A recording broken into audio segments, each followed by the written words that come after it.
The very first step in this process is to duplicate this file. So once you download the file, you will see this as a viewer file only. So you need to click on the small arrow and you need to duplicate the file. So once you duplicate that, you will be able to see the editable version of it. So you will see something like this: Cubely style guide source copy. You can rename this to your logo name.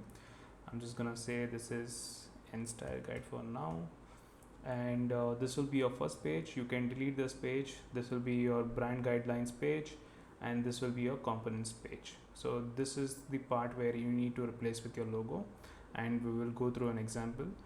Before that, I'll just talk about how we have set up this file. So you have your text styles on the right, where you have your heading 1, heading 3, heading 4, and you can replace it with your own font. The default font right now is Enter, but you can change it to whatever your brand font is. And then you have your brand colors here. So there is a primary brand color, there is a secondary brand color, and then there are different text colors. So you can replace this or you can leave it as is. Now coming to the main page, you can see that it is divided into 7 sections. So there is brand overview, logo, icons and web, colors, typography, mockups, both digital and print, and then there is photography.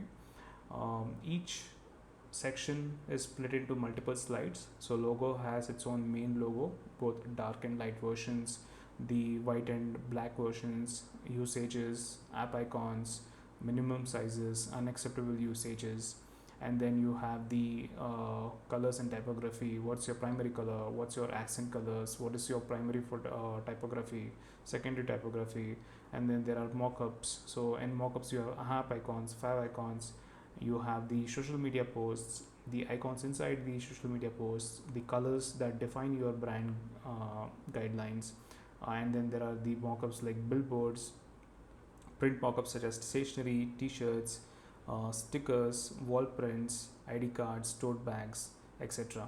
So let's just go through an example of replacing a logo and brand colors and see how that would reflect in this page. So you don't have to do anything here. You just need to come here in the components page and you need to place your logo first. So let's just assume that this is your logo, and ideally it's better if you import a SVG version of the logo. SVG is scalable vector graphics, and the reason we do that is because vectors scale irrespective of large or small size. The quality does not deteriorate, so it is always better to use SVG.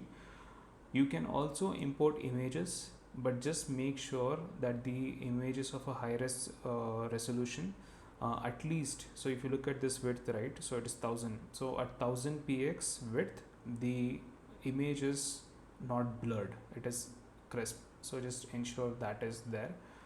Once that is done, you need to create 3 versions of this. So this is version 1, this is version 2.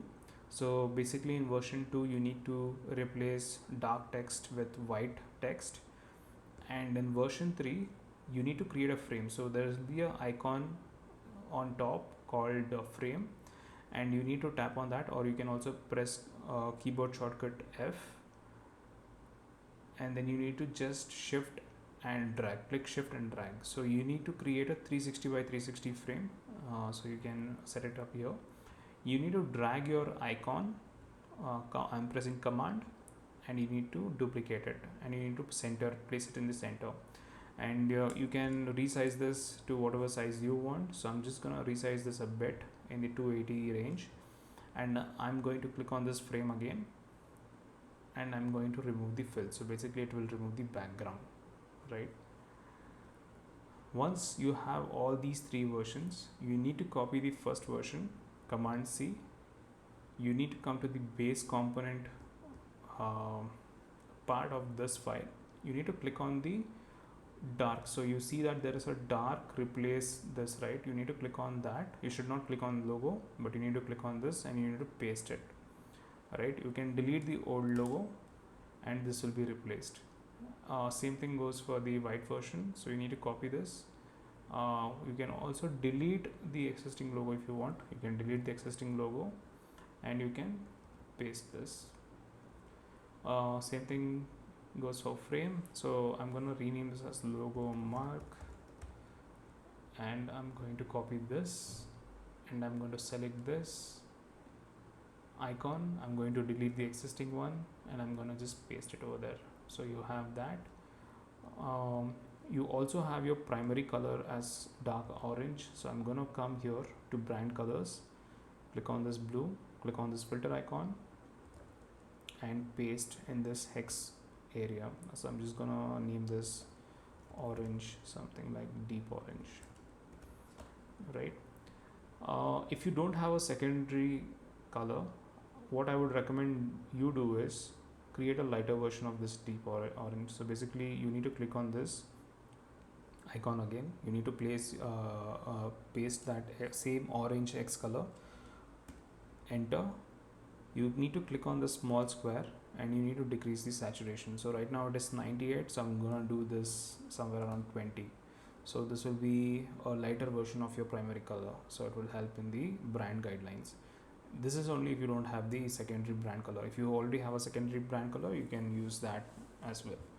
I'm just gonna close this, and you can see that in base component everything is changed. And if I go to the main page, you can see your logo is changed. There is a black and white version. There is a logo usage. Thumbnails have been placed, right? And then you can also see the mockups. You can see mockups have been replaced. Even the colors have been replaced, so you have that light orange as this border, right? And even in the stationery, everything is replaced. So if we compare the new one, you can see that everything here is blue, everything here is orange, and in its own tone. So thank you guys, thank you for downloading this file, and thank you for your support. Let me know if you have any questions.